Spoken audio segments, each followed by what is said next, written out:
A Money Week está sendo uma grande oportunidade para trazer para Santa Catarina investidores, empresários, políticos, todo o secretariado de Santa Catarina, para realmente trazer desenvolvimento para o nosso estado e principalmente mostrar para o catarinense que ele também pode fazer dinheiro através de investimentos, para que o catarinense possa aprender mais sobre investimentos e quais os produtos financeiros que estão à disposição dele em cada momento político do país, seja num momento de mais baixa economia ou até no momento em que a onda está favorável para investimentos.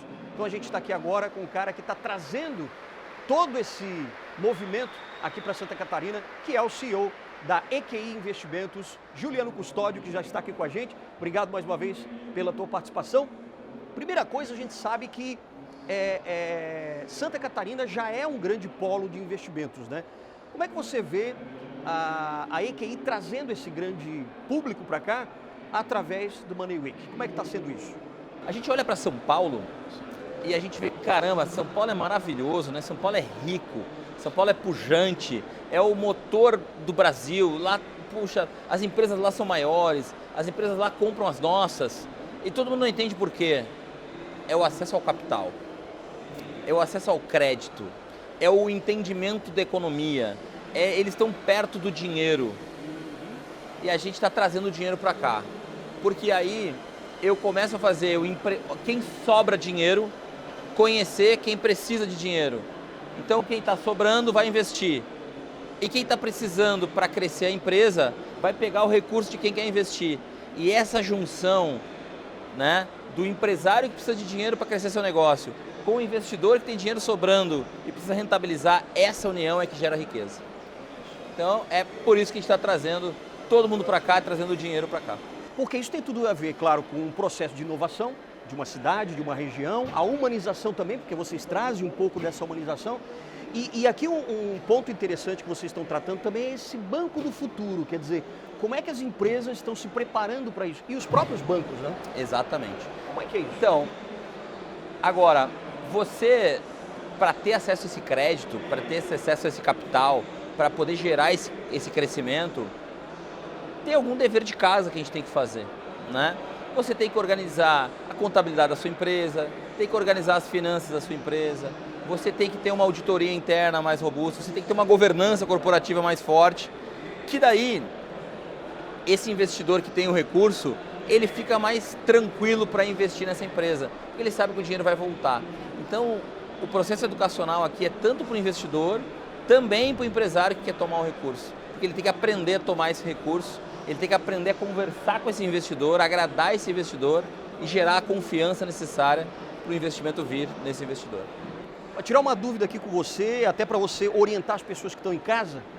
É assim, será que é possível, dentro do cenário político-econômico que nós temos hoje, que muitos questionam a direção que o país está tomando e tal, mas será que é possível, mesmo assim, você tomar conta do seu próprio futuro dentro de um investimento? Eu acho que a nossa empresa é a prova disso. A gente nasceu em 2014, são 10 anos. Nesses 10 anos, nós saímos de 3 pessoas para 1.300 pessoas. Nesse meio tempo, a gente teve a grande crise da Dilma. Nesse meio tempo, a gente teve o impeachment da Dilma. Nesse meio tempo, a gente teve o governo de transição do Temer, que fez um monte de reforma. Nesse meio tempo, o Temer falou aquelas palavras lá do Joesley e tal, e deu um monte de problema ali também. A gente teve a entrada do Bolsonaro, a gente teve a saída do Bolsonaro, a gente teve uma pandemia e a empresa continuou crescendo. Então, primeiro, dá. Agora, tem uma coisa que é importante que todo mundo entenda, que eu costumo dizer internamente o seguinte, o Brasil dificilmente vai virar os Estados Unidos, mas também dificilmente vai virar uma Venezuela. Ótimo. É um país diferenciado também. Quando a gente vai dar muito certo, a gente faz besteira e não chega a dar certo. Quando a gente está na beira do precipício, a gente também não pula.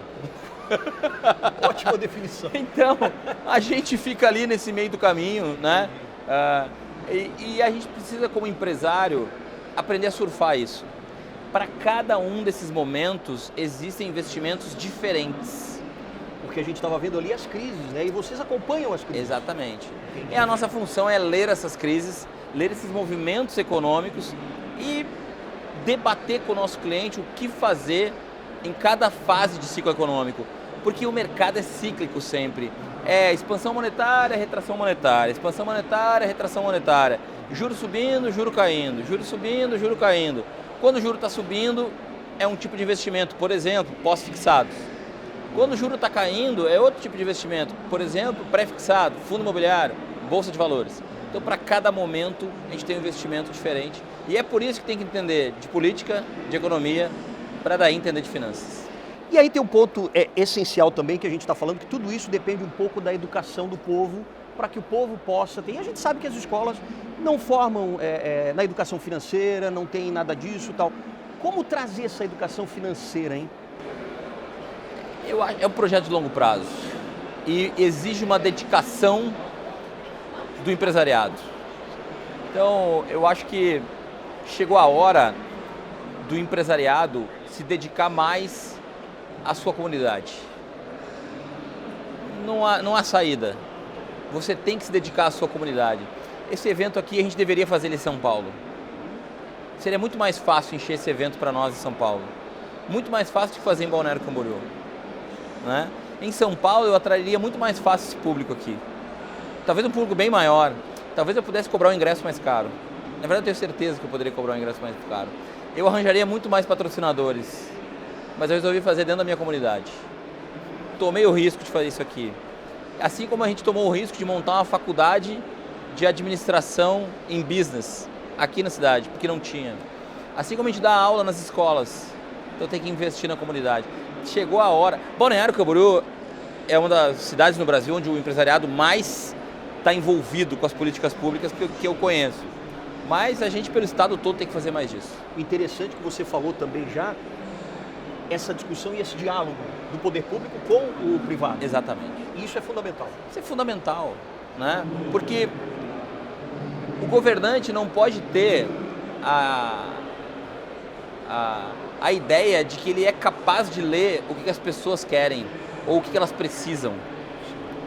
Ele tem que debater com a comunidade o que ela precisa, né? Tem que debater com a comunidade mais pobre o que ela precisa, mas também tem que debater com o empresariado, que é o empresariado que vai gerar o emprego.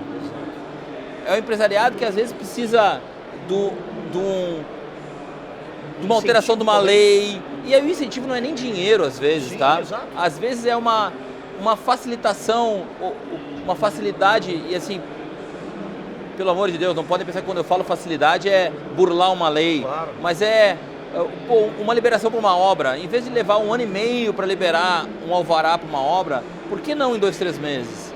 Por que não ser mais ágil nas liberações de uma prefeitura, num governo do estado, para a liberação de obras? Né? Eu quero fazer uma obra, eu preciso que a cidade me autorize, obviamente, eu preciso saber se o meu projeto está dentro das leis da cidade. Mas por que levar 1 ano e meio? Esse é o questionamento. Por que não levar 2, 3 meses? Se levar 2, 3 meses, se for mais ágil, a gente vai empreender. A gente vai empreender e vai gerar emprego. E fora a tributação, que deveria ser menor. E o tributo vai chegar no governo. Para alguns setores, a gente, por exemplo, que a gente está tentando fazer aqui em Balneário, né? O Balneário vive de 2 matrizes econômicas, né? Turismo, construção civil. Puxa, tem que continuar explorando o turismo e construção civil? Sim. Mas por que não trazer uma terceira matriz econômica, por exemplo, a tecnologia? Tecnologia que gera uma mão de obra de classe média muito boa.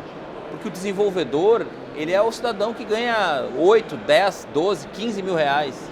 E é o cidadão que vai impulsionar as escolas, os restaurantes, os bares, os supermercados, com uma renda maior, né? A tecnologia gera pessoas de classe média na cidade. E você para de ter ou rico ou pobre. Então tem que trazer novas matrizes econômicas. E é assim, nessa discussão do poder público com o empresariado, que a gente consegue achar essas matrizes, achar nossas vocações das cidades todas aqui que a gente tem no estado. E a Money Week não deixa de ser essa contribuição da empresa, da EQI, justamente nesse movimento. Exatamente, é isso que a gente está fazendo aqui. Juntando o poder público, juntando com o empresariado. Então a gente teve aqui o prefeito de Balneário, a gente teve aqui o governador do Espírito Santo, A gente trouxe aqui o secretariado de Santa Catarina, o governador Romeu Zema, essa turma toda aqui para debater a mistura aí do empresário com o político. Legal. E que são movimentos como esse que a gente vai sempre trazendo mais desenvolvimento para Santa Catarina. Juliano Custódio, muito obrigado pela participação. Eu que agradeço aqui no nosso podcast. Agradeço muito que vocês aceitaram o nosso convite. Maravilha, a gente é que agradece. E sucesso cada vez maior. Muito obrigado. Valeu.